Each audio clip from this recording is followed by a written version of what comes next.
Indra cinema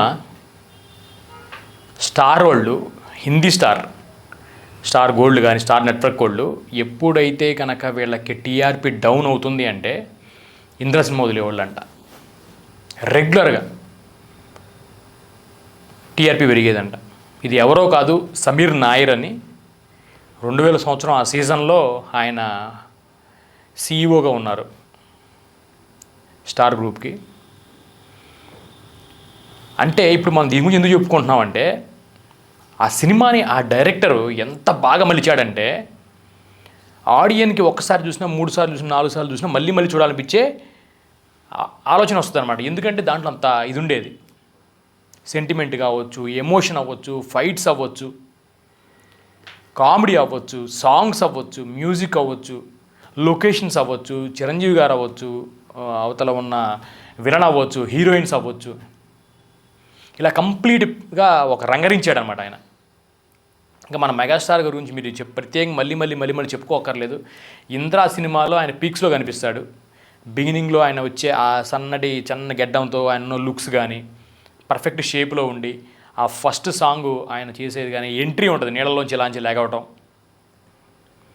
ఆ సినిమాకి, ఆ స్టోరీకి, ఆ చుట్టుపక్కల ఉన్న అన్ని, ఆ హీరోయిన్ అవ్వచ్చు, మ్యూజిక్ అవ్వచ్చు, వీటన్నిటికీ చిరంజీవి గారు ఒక మెయిన్ సెంటర్ పాయింట్గా దానికి సినిమాకు ఉన్నాడు. అది సినిమాని తీసుకెళ్ళింది ముందుకి.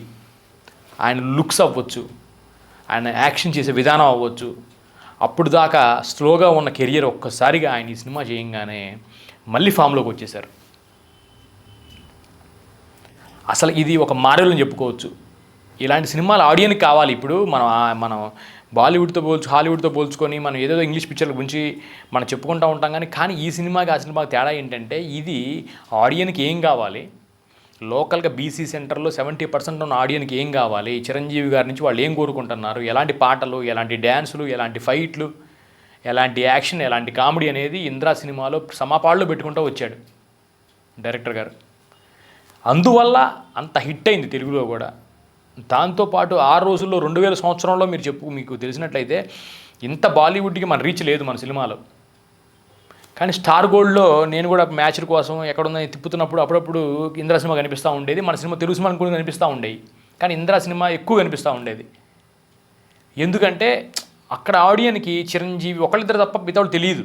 చిరంజీవి ఆజిగా గుండారాజు అప్పటికే చేస్తున్నారు ఆల్రెడీ హిందీలో.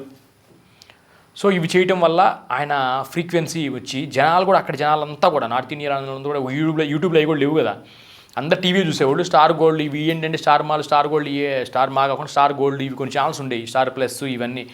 ఇవి ఎక్కువ పాత సినిమాలు ఎక్కువ రన్ చేసుకుంటూ ఉండేవాళ్ళు. రిలీజ్ సినిమాలన్నీ కాకుండా పాత సినిమాలు ఎక్కువ రన్ చేసుకుంటూ ఉండేవాళ్ళు వీళ్ళు. రెగ్యులర్గా వీకెండ్ వచ్చినప్పుడు, శనివారాలు వచ్చినప్పుడు, ఆదివారాలు వచ్చినప్పుడు ఇలా వేసుకుంటూ ఉండేవాళ్ళు సినిమాలు. దాంట్లో భాగంగా ఈ ప్లే చేసేవాడు అంటే ఇంద్రా సినిమా.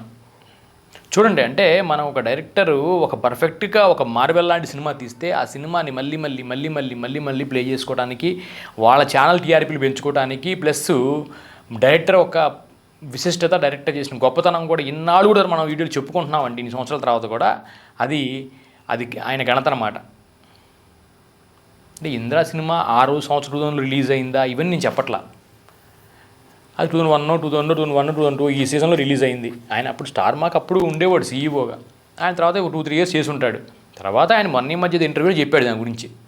సో దాని గురించి ఆయన ఎప్పుడు చేశాడు, ఏంది ఇన్వెస్టిగేషన్ కాదు, మనం ఒక సినిమా గురించి మాట్లాడుకుంటున్నాం. ఇక్కడ చిరంజీవి గారి గురించి మాట్లాడుకుంటున్నాం, చిరంజీవి గారి యాక్షన్ గురించి మాట్లాడుకుంటున్నాం. సో ప్రతి డైరెక్టర్ కూడా దీన్ని ఒక లెసన్లుగా తీసుకొని, చిరంజీవి గారు ఆయన ఒక లైబ్రరీ, ఆయన ఏదో జస్ట్ వచ్చి అక్కడ యాక్షన్ చేసి వెళ్ళిపోయాడు.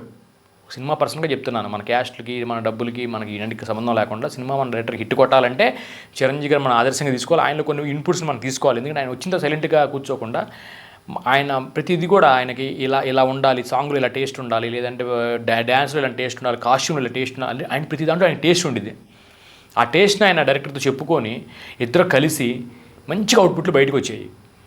సరదాగా వచ్చాము యాక్షన్కి వెళ్ళిపోదామంటే అదొక ఆర్టిఫిషియల్ కనిపించేది.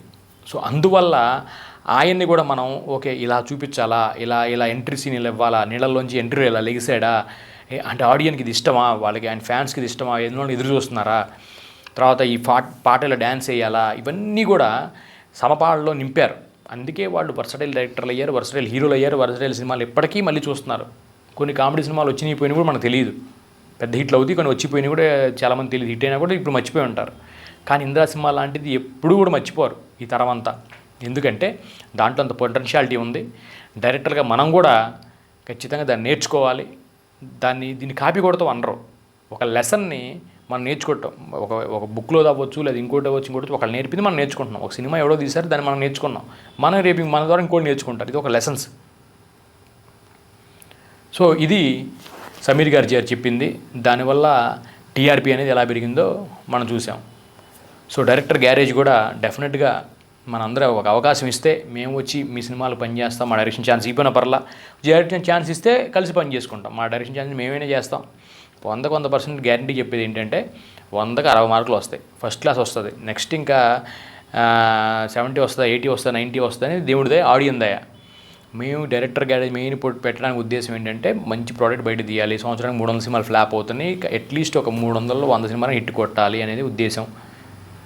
కలిసి మంచి సినిమాలు చేద్దాం, అందరం కలిసి ప్రొడ్యూసర్లు బతికిద్దాం, ప్రొడ్యూసర్లు బాగుంటే అందరం బాగుంటాం అనే ఉద్దేశంతో డైరెక్టర్ గ్యారేజ్ పెట్టాం. దాంతోపాటు మా టాలెంట్ చూపించుకోవడానికి పెట్టాం. 100% హాలీవుడ్కి సంబంధించిన ఫార్ములాస్, హాలీవుడ్కి సంబంధించిన టెక్నీషియన్స్ ఎలా పనిచేస్తున్నారు, 3 యాక్ట్ స్ట్రక్చర్లు ఎలా ఉంటాయి, తర్వాత అక్కడ కాన్ఫ్లిక్ట్లు ఎలా ఉంటాయి, తర్వాత ప్లాట్ పాయింట్లు ఎలా ఉంటాయి, మిడ్ పాయింట్లు ఎలా ఉంటాయి, క్యారెక్టర్ ఆర్క్ ఎలా ఉంటుంది, తర్వాత సినిమా క్యారెక్టర్ ఆర్క్ ఎలా ఉంటుంది, ఇవన్నీ కూడా సమపాళ్ళలో నింపుకొని సినిమా తీద్దామని చెప్పి ఉద్దేశం. నా నెంబర్ పెడతాను, ఒకసారి కుదిరితే ఫోన్ చేయండి. మనం కలిసి డిస్కస్ చేసి మంచి సినిమా అవుట్పుట్ని తీసుకొద్దాం. థ్యాంక్